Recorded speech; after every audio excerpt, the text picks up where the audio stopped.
Cobblestone. Hello po. Hala.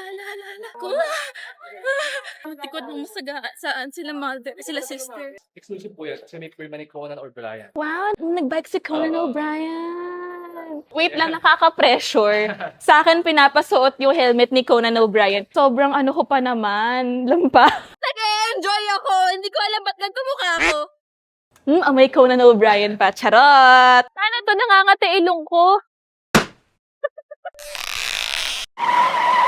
Ding ding ding ding pip pip pip pip. Siyempre, ayaw nilang makasagasa ng aso kaya para ma-call attention. Ayan ulit yung Manila Cathedral. Ang ganda. Kasi ako ganito. May tatlong bibe. Nung nag-rent ako ng bike, akala ko magmumukha akong sporty girl. Akong nakita. Mukha akong sisiw. Ang historical naman ang nakalagay dito. Huwag kayo mag-vandalize. Ano ba? Preserve natin ang culture natin, ang history natin. Let's show respect sa ating heritage. Islas El, mi Senyor Dr. Joseph Basco y Vargas. Nag-Spanish class ako nung college. Tapos yung S daw, wow!